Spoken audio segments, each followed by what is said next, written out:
इसी प्रकार अन्य प्रसंगों को श्रवण करने के लिए महाराज श्री के एकमात्र अधिकृत ऑफिशियल यूट्यूब चैनल को सब्सक्राइब करके बेल आइकन को अवश्य दबा दें।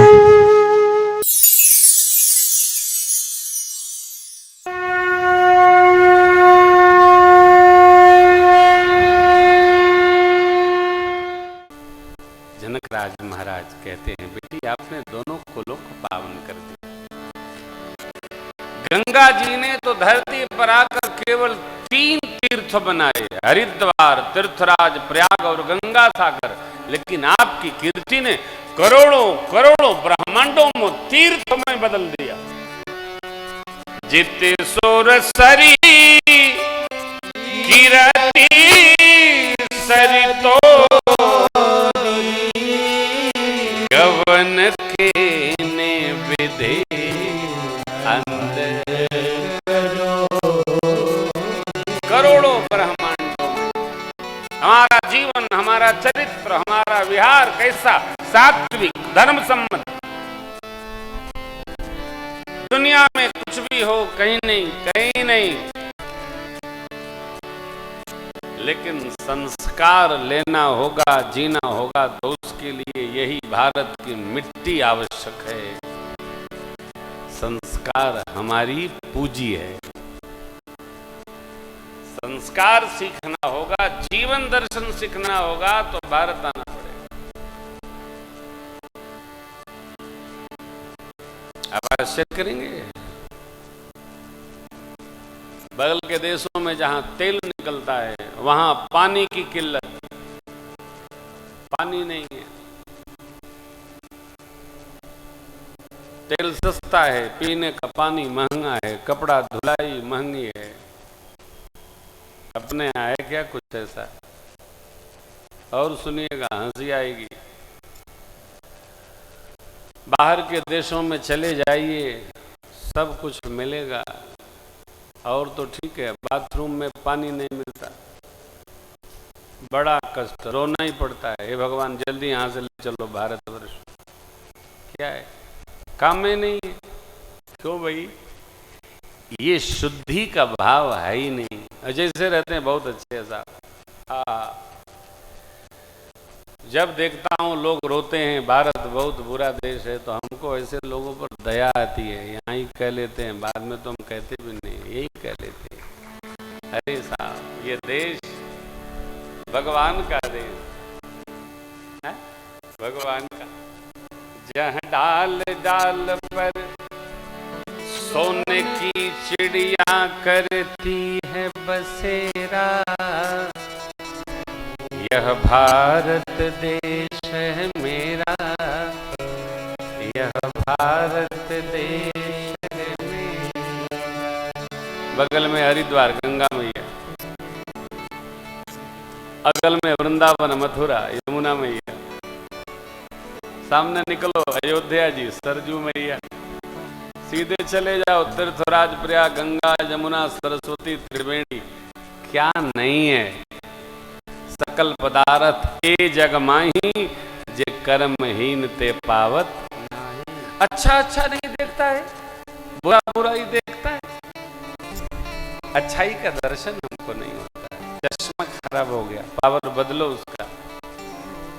ये देश भगवान का देश, मेरे राम श्याम का देश, सब ऋषियों की धरा। हम आप ऋषियों की संतान है ना, गोत्र में किसी न किसी का नाम लेते हैं, जिसका न गोत्र का ऋषि नहीं पता, वो कश्यप ऋषि का है। सब है। बुराई न करो, देश की बुराई न करो। आप जानते हो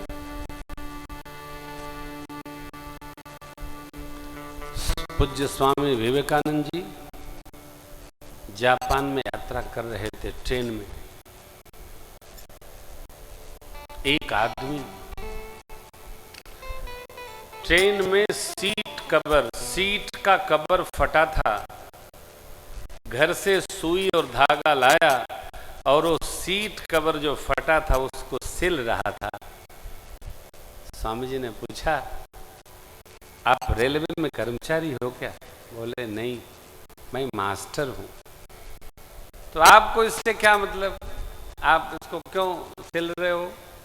बोले इसलिए स्वामी जी, आप भारत से आए हैं, आप जब अपने देश जाएंगे तो ये तो नहीं कहेंगे कि जापान में ट्रेन के सीट का कवर फटा था जिसमें मैं बैठा था। मैं अपने देश के स्वाभिमान को ध्यान में रखते हुए परसों इस सीट को देखा, कल ढूंढ करके व्यवस्था किया, आज इस कवर को मैं सिल रहा हूं कि मेरे देश को कोई जाकर कुछ कह के अपमानित न करे। ये वो जापानीज हैं। हम, अरे टेंट वाले भाई का जो सोफा पड़ा है ना, लोग बैठे रहेंगे।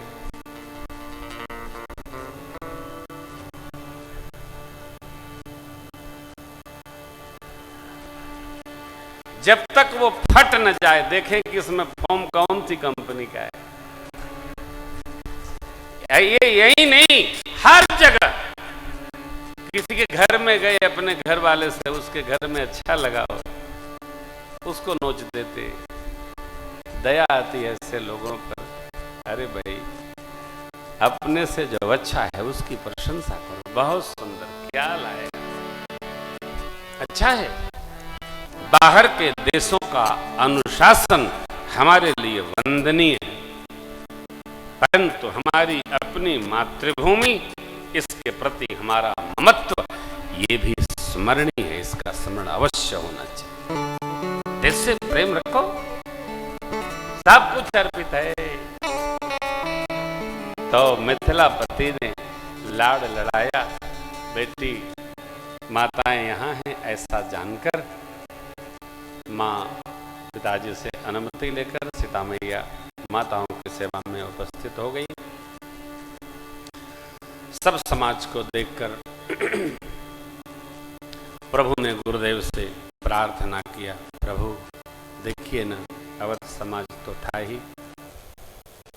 पूज्य पिता तुल्य जनक राज महाराज भी माताओं को, स्वजनों को लेकर यहाँ गए। उचित होता कि आप आज्ञा करते सब लोग। गुरुदेव भगवान ने कहा, राम जी आप जब वन आ गए ना, तो प्रजा की जो स्थिति भई वो देखने योग्य नहीं रही, परंतु यहाँ चित्रकूट में आपका दर्शन करके प्रजा की प्रसन्नता देखते हुए मेरा हृदय प्रफुल्लित हो गया। 2-4 दिन और सबको रहने दिया जाए। हाँ, ऐसा कभी कभी लगता है, आपको लगता हो कि न लगता हो, जिस दिन कथा की पूर्णाहुति होती है ना, उस दिन ऐसा लगता है भगवान काश ऐसा करते कि आज पहला दिन होता और चलती रहे कथा। ये कथा ऐसी है, न छोड़ने का मन करता, न जाने का मन करता। कथा गाते जाओ, गाते जाओ।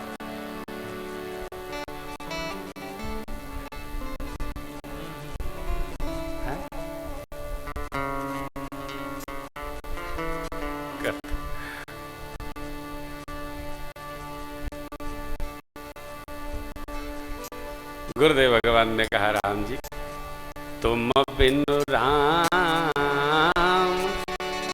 सकल सुख साजा, नरक सरिस तुम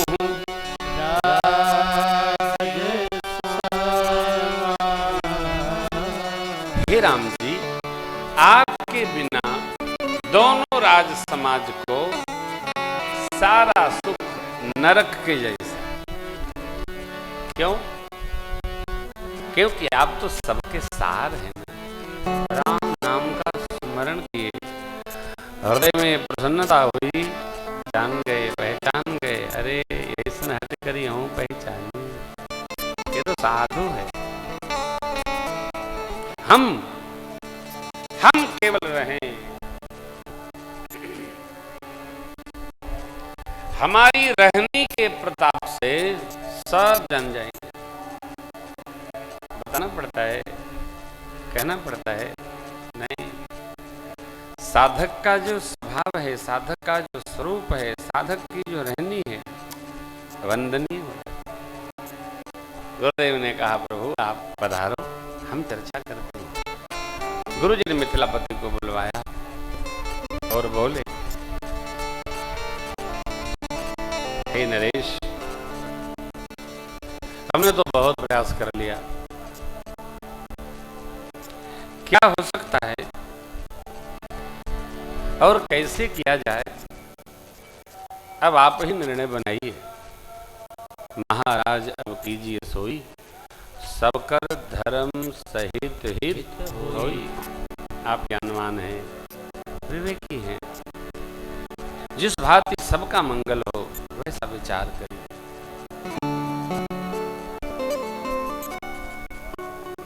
जहां पर गुरुदेव भगवान वशिष्ठ जी की बुद्धि रुक गई, अब मिथिलापति सोचने लगे कि हम क्या राय करें। हम तो यहाँ विचार करके भी आए और आकर राम जी को वन से वन में ही रोककर हमने कौन सी कीर्ति बना लेनी है। प्रसंग कहता है,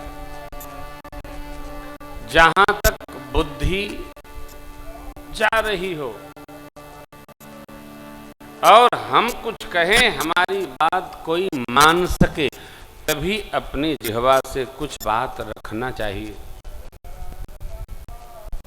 जहां हमारी बात रखी न जाए, कोई सुने न, वहां मौन रखना ही बात कहने जैसा है।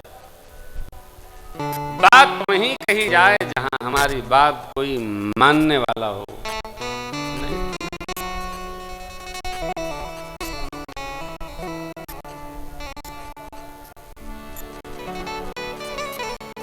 भरत जी को मिथिलापति ने समझाया,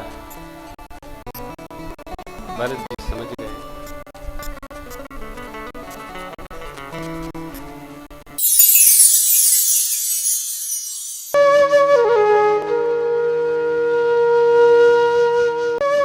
इसी प्रकार अन्य प्रसंगों को श्रवण करने के लिए महाराज श्री के एकमात्र अधिकृत ऑफिशियल यूट्यूब चैनल को सब्सक्राइब करके बेल आइकन को अवश्य दबा दें।